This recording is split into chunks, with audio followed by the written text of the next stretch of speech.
Oke, baik. Bismillahirrahmanirrahim. Assalamualaikum warahmatullahi wabarakatuh. Terima kasih kepada teman-teman yang sudah menyempatkan waktunya untuk hadir pada webinar kali ini. Sebelumnya perkenalkan, nama saya Herdi Ardiansa, saya dari internship di Saya Akademi Cycle 4. Di sini saya akan membawakan materi tentang manajemen keuangan syariah.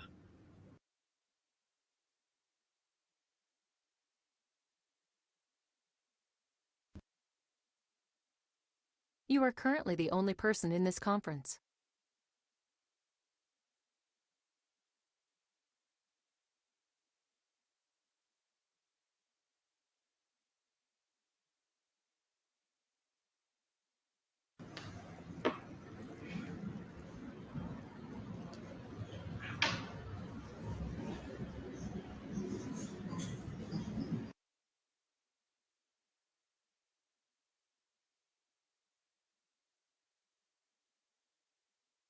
Oke, baik, yang kita mulai yang pertama itu ini ada data dari OJK ya. Bahwasanya keuangan syariah di Indonesia itu semakin diminati masyarakat. Hal ini terbukti dengan data dari OJK yang mencatat aset keuangan berbasis syariah di Indonesia itu mencapai 1,8 triliun pada bulan Februari 2021. Total aset tersebut meningkat dibandingkan Desember tahun 2020 yang mencapai 1,803 triliun rupiah. Nah, untuk webinar kali ini, yang pertama kita akan membahas tentang pengertian manajemen keuangan syariah. Yang kedua, prinsip pengelolaan keuangan syariah. Yang ketiga, larangan dalam pengelolaan keuangan syariah. Keempat, produk keuangan syariah. Kelima, perbedaan keuangan syariah dan konvensional. 6, kelebihan sistem keuangan syariah. Dan yang terakhir yaitu contoh lembaga keuangan syariah.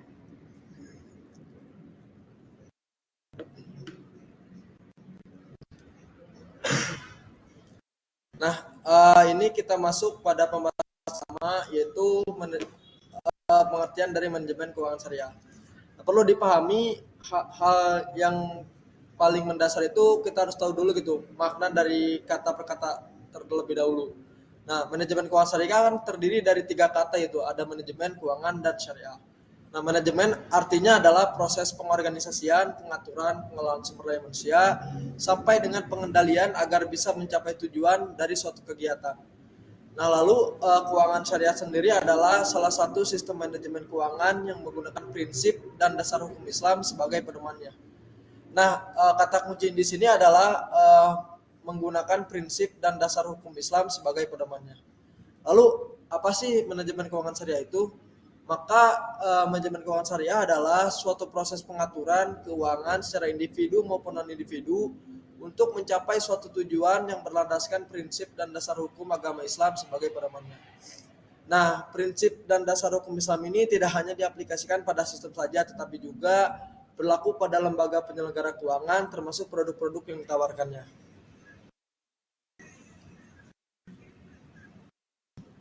Pembahasan yang kedua yaitu prinsip pengelolaan keuangan syariah.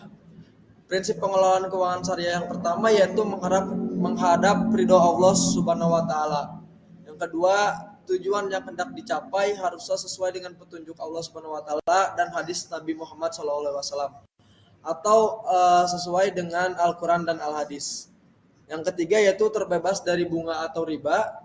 Yang keempat, menerapkan prinsip bagi hasil atau risk sharing antara bank dengan nasabah. Yang kelima, sektor yang dibiayai bukan sektor yang dilarang dalam syariah Islam. Yang keenam adalah investasi yang dilakukan harus terjamin kehalalannya.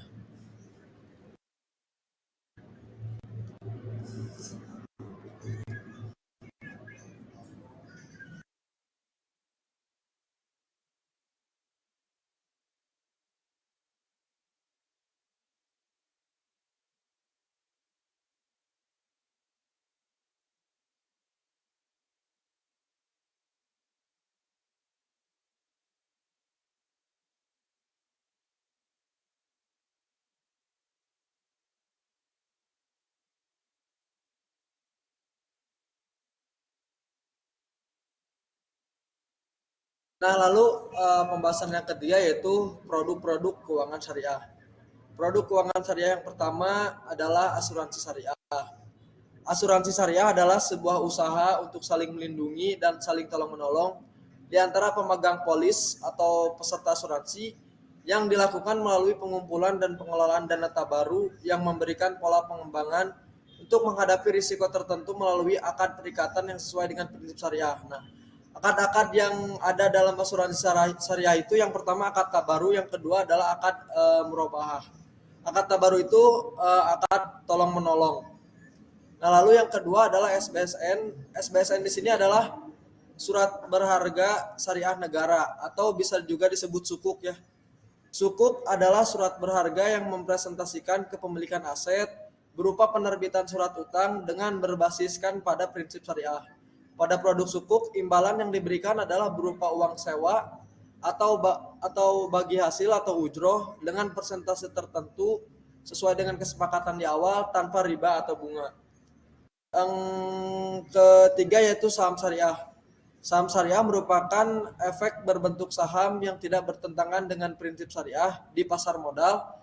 Saham syariah juga tidak memasukkan saham-saham perbankan ataupun barang yang mengandung unsur haram, misalnya rokok dan minuman beralkohol. Nah, untuk teman-teman yang memang mau berinvestasi di saham syariah, bisa dilihat terlebih dahulu gitu ya, saham-saham mana saja yang sudah termasuk saham syariah. Nah, itu bisa dilihat di daftar efek syariah atau DES. Di OJK juga ada, kalau nggak salah buka website OJK, di situ ada daftar efek syariah.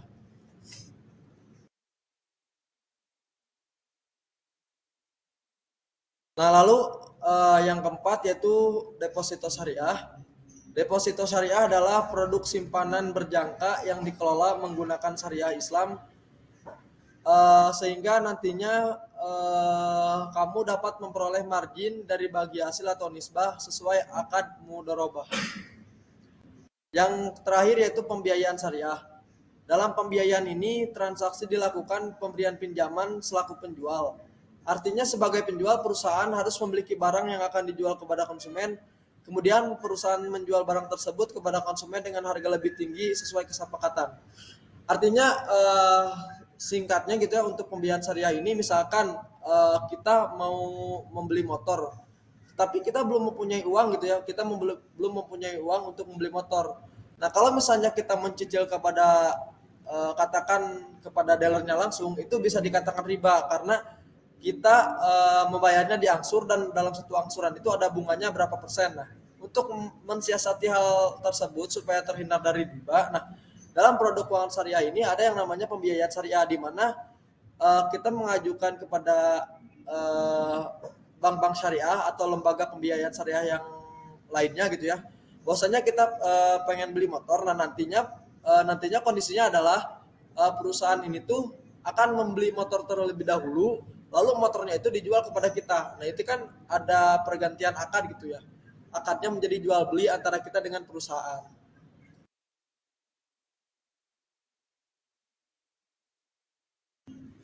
Lalu perbedaan keuangan syariah dengan konvensional. Nah, yang pertama bisa dilihat dari sistem pengelolaannya. Yang kedua dilihat dari manajemen kegiatan. Lalu yang ketiga yaitu dilihat dari transaksi. Nah, untuk dilihat dari sistem pengelolaan, dari pengelolaan dana keuangan syariah dengan konvensional itu berbeda.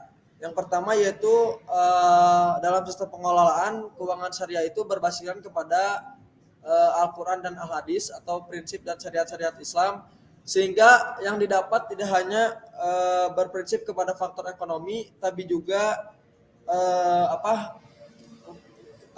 kepada saling penolong gitu ya, saling tolong menolong atau tabaru. Nah, lalu yang kedua manajemen kegiatan.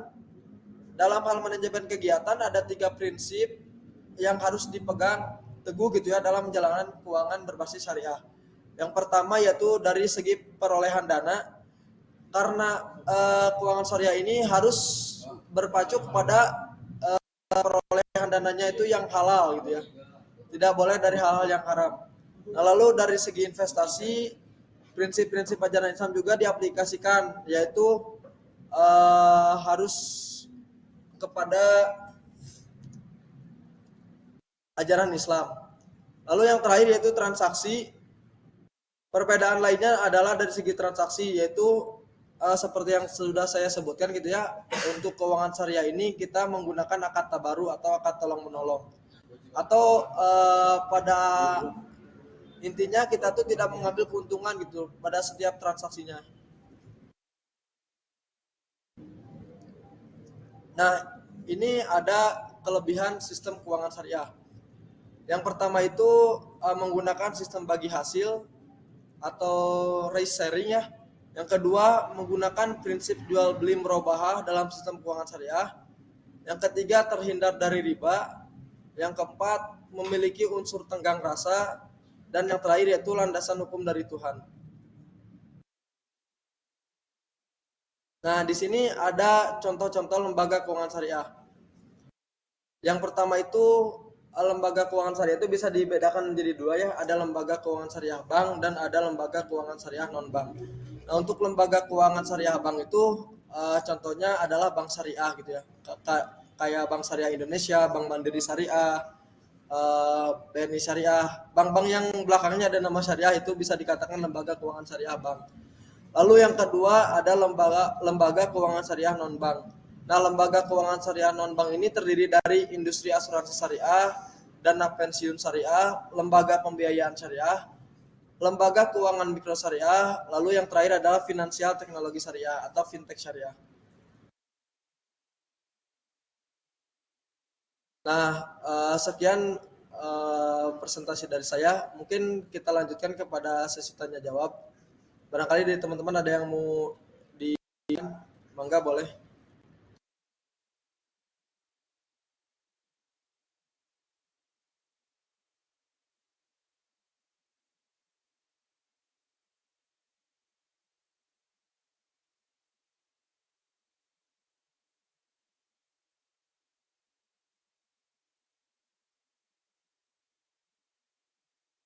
Oke, mungkin teman-teman ada yang mau bertanya atau tidak gitu.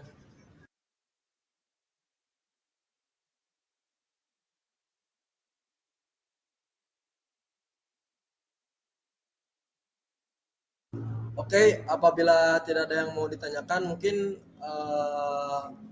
cukup sekian gitu ya webinar pada sore hari ini. Terima kasih kepada teman-teman yang sudah menyempatkan waktunya. Mohon maaf apabila ada salah-salah kata. Assalamualaikum warahmatullahi wabarakatuh.